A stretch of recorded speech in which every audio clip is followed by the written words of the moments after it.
Muito bem, estamos já à disposição dos irmãos e queremos começar a fazer uma recapitulação de tudo que nós estamos fazendo aqui nesse estudo escatológico no momento do nosso culto. Então, nosso culto tem a ver com estudo da Bíblia, ler a Bíblia e também louvar ao Senhor e orar. Então, estamos estudando a escatologia, já expliquei o que seria a escatologia, falei com vocês a respeito do significado dela, do sentido dela em si, como matéria específica, dentro da área bíblica principalmente.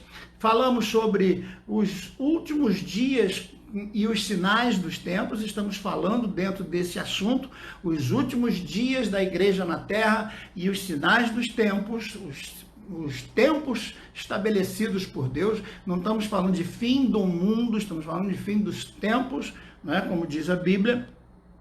E no primeiro ponto nós falamos sobre o aumento dos falsos profetas nas igrejas e a intransigência espiritual. Depois continuamos esse texto, falamos sobre vários assuntos, sobre vários versículos dentro desse mesmo contexto. Depois passamos para o segundo ponto, que foi o aumento do crime e o desrespeito às leis. Também conversamos sobre isso, falamos sobre os textos específicos, sobre este segundo ponto também, né? Seguimos a sequência dos textos, falamos também sobre aumento de guerras, fomes e terremotos. Isso aí nós conversamos, falamos, discutimos, né? E, infelizmente, é uma coisa que a gente tem que atentar para esse contexto dessas coisas que estão acontecendo. Nesse terceiro ponto, estamos falando agora sobre o aumento de guerras, fomes, terremotos em toda parte, né? E o capítulo 24, versículos 6 e 8, ele diz o seguinte: e ouvireis falar de guerra e rumores de guerra.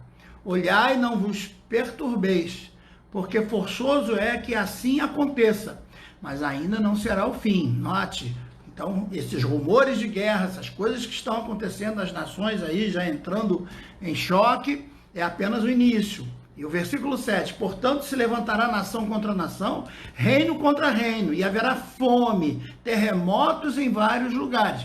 Esse período nós também já estamos vivendo, né? Hoje mesmo, acho que na Croácia teve um grande terremoto, não sei se foi hoje ou se foi ontem, eu sei que foi essa semana, a Croácia foi sacudida por um grande terremoto, né? E isso, a mídia talvez não tenha publicado, mas está, você pode pesquisar nos noticiários internacionais.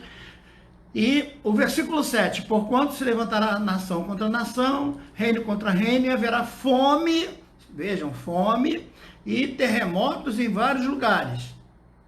Então, ele continua nessa sequência, mas todas essas coisas são o princípio das dores. Então é exatamente aqui que nós vamos começar o nosso trabalho com vocês, na continuação.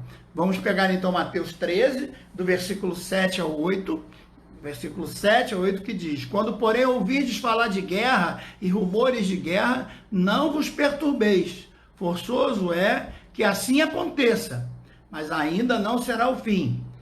Pois se levantará nação contra nação. Veja, agora é Marcos. Eu li Mateus e Marcos está falando a mesma coisa. Então, quando duas pessoas estão falando a mesma coisa, há uma concordância, né? No trabalho acadêmico, por exemplo, a gente precisa estudar as fontes. Quais são as fontes?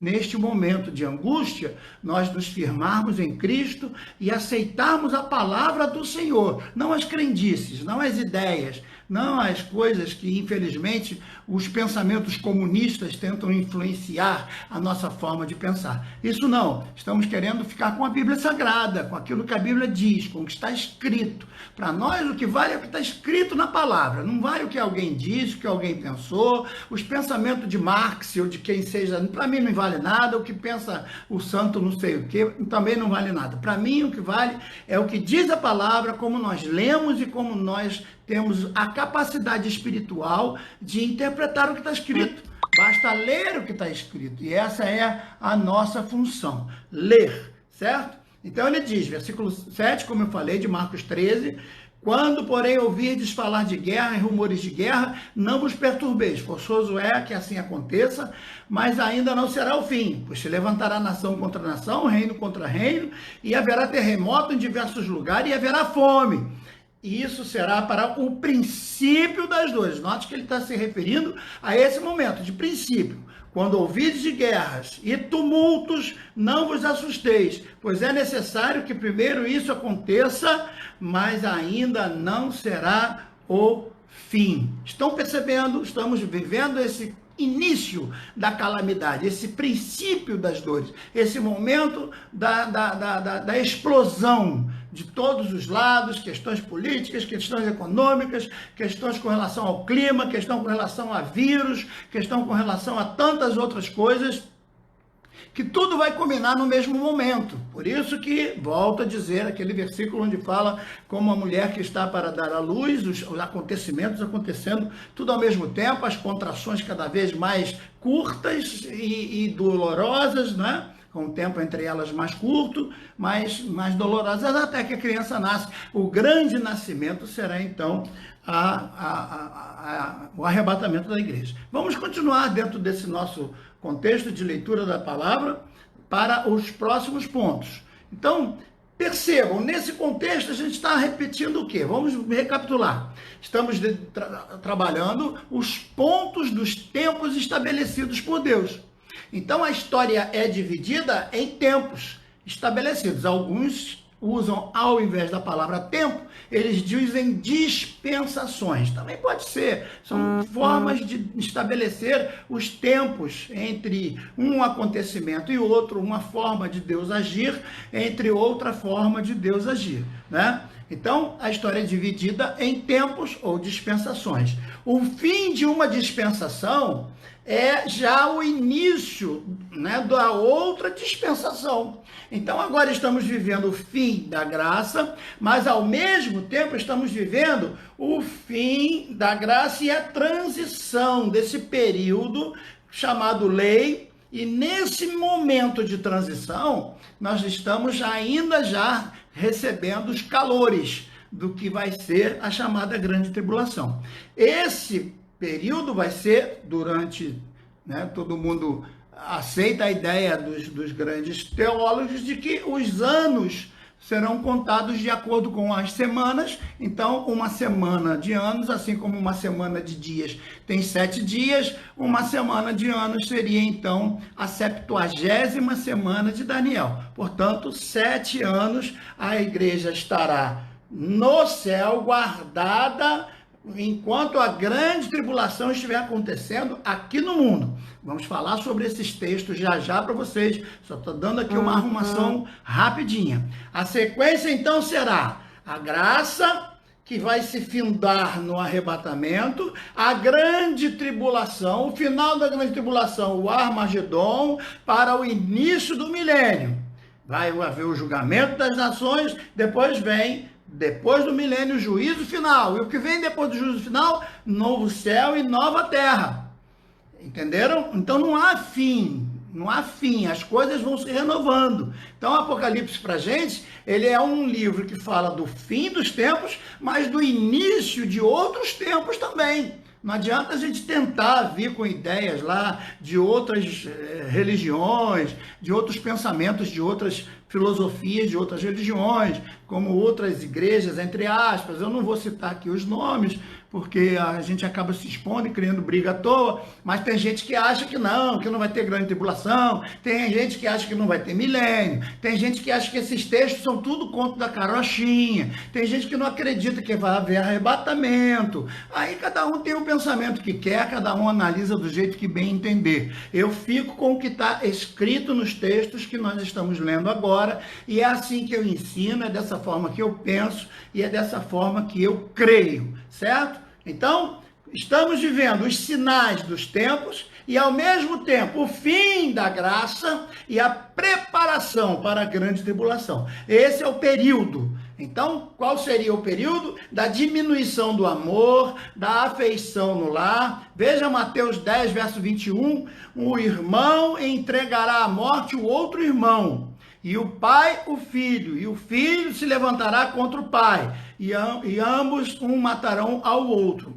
Mateus 24, 12 diz assim: e por se multiplicar a iniquidade, o amor de muitos esfriará. Então veja, falta de respeito, falta de consciência, falta de amor, falta de unidade, falta de companheirismo, falta de união com as pessoas.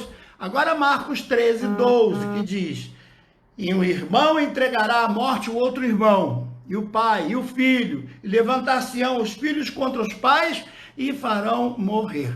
Meus irmãos, não precisa ir longe. É só nós discutirmos, por exemplo, as questões políticas no Brasil. É só você colocar um pensamento seu a respeito da direita ou da esquerda, que você já é condenado. As pessoas já querem partir para cima de você. A gente vê nitidamente a agressividade, a falta de respeito, a falta de diálogo de muitas pessoas que não aceitam a verdade porque querem enxergar as coisas do jeito que elas mesmas enxergam e te atacam frontalmente, não respeitam você, não respeitam a palavra de Deus, não respeitam ninguém, porque a cabeça delas está completamente possuída por um sistema que a fez como um robô. São robotizadas, não conseguem pensar, não conseguem se libertar desta hipnose que está tomando conta de muita gente, né? Porque dão ouvidos a heresias, a falsas doutrinas e se deixam levar. Então, esses textos, eles precisam ser respeitados, eles precisam ser lidos e analisados, porque eles dizem respeito ao que nós estamos vivendo. Entretanto, nenhum estudo sério da escatologia, nenhum estudo sério a respeito da vinda de Jesus ou do arrebatamento pode deixar de lado o estudo a respeito de Israel. Agora mesmo eu estava debatendo no Face a respeito disso. Tem gente dizendo que Israel é uma naçãozinha insignificante, que não vale nada, que não tem tal. Gente, Israel começou em 1948. 1948, 14 de maio de 1948, Ben Gurion leu, Praça Central, onde eles todos ouviram Ben Gurion lendo a determinação da ONU, que naquele sistema, a partir dali a ONU havia decidido, né, na votação, e Oswaldo Aranha, que era brasileiro, foi um grande influente para nos bastidores, trabalhar para que alguns votassem a favor, inclusive a própria Argentina não queria votar a favor. A gente pode discutir disso mais tarde, nessa história de Israel, a gente pode trabalhar isso com calma, mas através do Brasil, né, através da votação que Oswaldo Aranha colocou em votação, a coisa já vinha se arrastando já há algum tempo, desde a Segunda Guerra Mundial, onde ainda nem era a ONU, era a Liga das Nações. Mas, através da votação feita no ano anterior, de 1947, as coisas foram estabelecidas, a ONU votou, então tudo foi preparado para que, através da Inglaterra e através de outros contextos, a nação de Israel voltasse a existir. Em 14 de maio de 1948, Israel volta a ser nação. E quem imaginaria isso? Ao longo dos séculos, ninguém imaginava que aquela nação que foi destruída lá por Tito, o grande general romano, filho do imperador Vespasiano, na época, e que invadiu Jerusalém, que destruiu tudo, que acabou e proibiu os judeus de voltarem no ano 70 depois de Jesus, cumprindo o que Jesus disse, que a cidade seria devastada, quem estivesse no campo não voltasse para a cidade, ai das grávidas daquela época. Todos esses textos a gente vai poder ler com calma com vocês, são textos importantes para a gente entender nesse contexto do que Jesus estava falando. Jesus também fala que Jerusalém seria pisada pelos gentios, seria destruída. Então, não dá para deixar de fora a reorganização de Israel. A partir de 1948, Israel volta a ser nação. Um dia depois, já existe a Guerra da Libertação, onde todas as nações árabes se voltam contra Israel. Um pequenino grupo consegue sobreviver, e dali para cá muitas outras guerras vão acontecendo, muitas outras coisas vão acontecendo para que Israel sobreviva. Enfim, Hoje, Israel não é a maior nação do mundo, não é a maior potência do mundo, eu nunca falei isso, mas ela está crescendo. E segundo a Bíblia, ela vai sim ser a maior nação do mundo, porque Jesus vai reinar sobre ela. Então não adianta eu ficar falando aqui, vamos ler os textos. Vejam que Lucas escreve palavras de Jesus, o nosso grande pesquisador, nosso médico Lucas, pesquisador importante, escreveu a respeito disso. Lá no capítulo 21, olha o versículo 20, quando ele diz: mas quando virdes Jerusalém cercada de exércitos, Jesus está falando isso lá no ano 33, e isso aí vai acontecer no ano 70, quer dizer, um pouco depois de Jesus, 30 e poucos anos depois de Jesus, certo?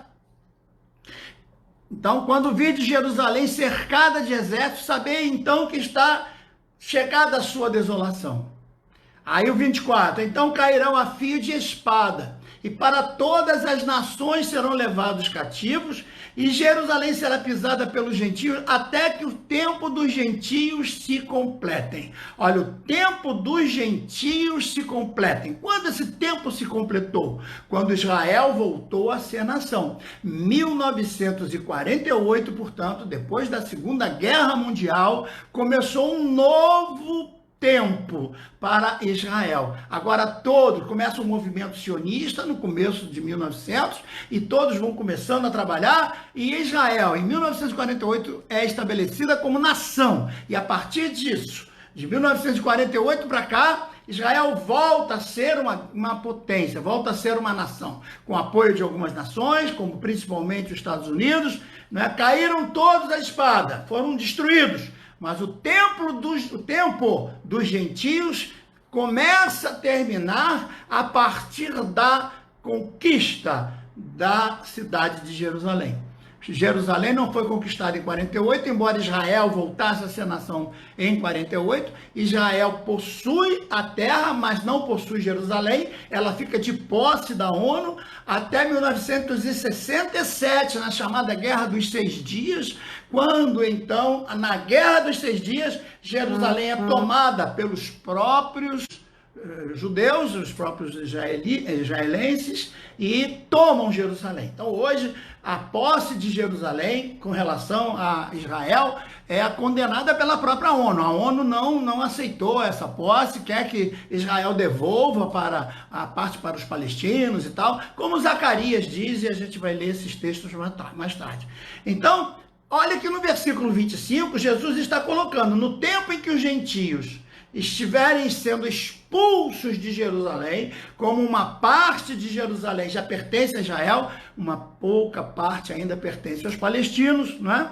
Então, o versículo 25, haverá sinal no sol e na lua e nas estrelas, na terra, angústia das nações, em perplexidade pelo bramido do mar e das ondas. Olha que ele está citando aqui as ondas, as tsunamis, as grandes enchentes, aquelas coisas terríveis, que nós já vimos isso acontecer, e já em vários países essas tsunamis acontecendo, e outras mais estão previstas a acontecer em breve, não é? Aí vem o 26, homens desmaiando de terror. Sabe o que é uma pessoa desmaiar de terror? Já tem gente se matando por causa do vírus. Já tem gente se suicidando. Olha só, ele acha que se suicidar vai resolver o problema. Mas ele está em desespero, ele está apavorado, não tem Jesus no coração, não tem a paz de Cristo, não é como nós que estamos aqui orando, pedindo ao Senhor que nos guarde, que nos mantenha sob o controle dele, não crê na salvação em Jesus Cristo, não tem a esperança de que tudo vai estar bem para aqueles que são remidos do Senhor. Então, esses homens começam a se desesperar. Então, homens desmaiando de terror, é o versículo 26 que eu estou lendo do capítulo 21, está lá no meu Facebook. Aliás, eu fiz todo esse estudo detalhado com os textos já escritos e está na minha página. A Bíblia tem resposta. Entre lá, Jorge Videira, a Bíblia tem resposta, que é uma página onde eu tenho mais espaço, onde eu tenho mais coisas, e eu estou tratando só de assuntos ligados à palavra. Tem muitos estudos lá E eu coloquei esse estudo todo, na íntegra. Então você pode pegar lá, está aberto para você colocar, selecionar o texto, copiar, fazer o que você quiser, imprimir lá no seu computador. Capítulo 6 diz: homens desmaiando de terror na expectação das coisas que sobrevirão ao mundo, porquanto as virtudes do céu. Olha, como que ele está falando? As virtudes, os poderes, as coisas que regem a terra serão abaladas. Então ele está falando aqui num cataclismo, ele está falando numa situação de destruição em massa. Ele está falando de uma situação em, quem sabe, numa queda de um meteoro gigantesco, uma situação de mudança climática, né? Ele está falando de uma situação onde muitos vão morrer, milhares e milhares, centenas de milhares vão morrer nesse contexto. Então é importante que você pense nisso e medite nisso aqui. Então, o maior sinal que nós vemos é a volta do povo de Israel para a sua terra, que começou em 1948. E a partir da posse de Jerusalém, a posse de Jerusalém estabelece, e o Senhor Jesus disse em parábola. Vejam que o mesmo texto do capítulo 21, ele começa no 29 dizendo assim, ó: disse-lhes uma parábola, olhai para a figueira aqui é um tipo de Israel. Lembrem-se que Jesus quis que a figueira frutificasse, a figueira não dava fruto, Jesus amaldiçoou a figueira secou. Agora Jesus vai usar a figueira de novo. Então, houve o tempo da figueira parar de dar fruto, Israel deixou de ser a grande mãe das nações, Israel deixou de cumprir o chamado de Abraão, que seria: em ti seriam benditas todas as famílias da terra. Israel perdeu essa situação, perdeu essa condição de ser a voz de Deus para todas as nações. Então agora Jesus vem, assume essa responsabilidade com a sua igreja, quando ele diz: ide pregar o evangelho em toda criatura, toda parte, né? Então Jesus assume essa responsabilidade com a sua igreja e ele diz para Israel que a figueira que foi amaldiçoada, ela um dia voltaria a brotar e a criar ramos e a dar flores. Então vejam que ele está falando aqui, capítulo 21, versículo 29, em diante, ele diz: e disse-lhes uma parábola, olhai para a figueira e para todas as árvores seriam as outras nações.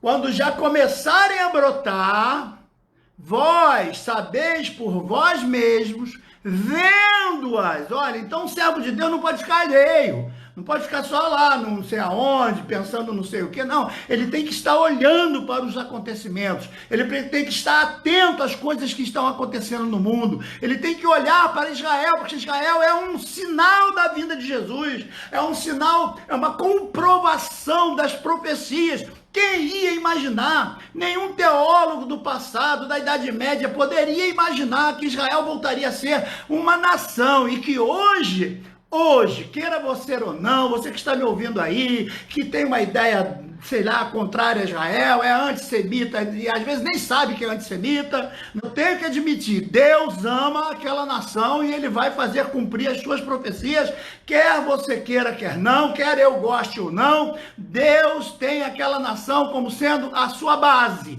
Não adianta, lógico que ele não está se referindo às pessoas, ele está se referindo à nação, porque ele tem uma promessa com Davi, ele tem uma promessa de restauração daquele reino, e os que estiverem vivos vão gozar deste renascer desta nação. Então não adianta brigar, não adianta questionar, é o que está escrito e a gente tem que aceitar. Então veja, versículo 30 ele diz: quando já começarem a brotar, vós sabeis por vós mesmos, vendo-as, que perto está o verão. Ora, o que ele está falando aqui? As estações do ano são importantes, porque o verão é aquele que mata a planta, né? Então, na primavera, as flores brotam, as sementes vão germinar, as coisas são gostosas, as coisas são maravilhosas, é tudo lindo na primavera. Esse é um tipo da graça, onde tudo é perdão, tudo é bênção. No tempo da graça, tudo é lindo, tudo é maravilhoso, tudo é glorioso, porque vivemos a graça de Deus. Mas o verão causticante, que vai matar a semente, que vai secar as árvores, que vai destruir as flores, que vai acabar com tudo, com a raiz, a coisa vai ficar seca, destruidora completamente. O verão está chegando, que é a grande tribulação. Então vejam que ele está fazendo aqui uma comparação com relação aos tempos, com relação ao clima e com relação a Israel. Ele está fazendo uma parábola, entenda isso. Quando já começarem a brotar, vós sabeis por vós mesmos, vendo-as, que perto está o verão. Assim também vós, quando virdes acontecer estas coisas, vós quem? Assim também vós. Opa, vocês, meus discípulos, minha igreja, meus escolhidos, aqueles a quem eu amo, aqueles por quem eu morri, aqueles por quem eu derramarei o meu sangue, aqueles que eu conquistei na cruz, com a dor dos cravos, com a dor dos espinhos, com a dor das chicotadas, com a dor do sofrimento.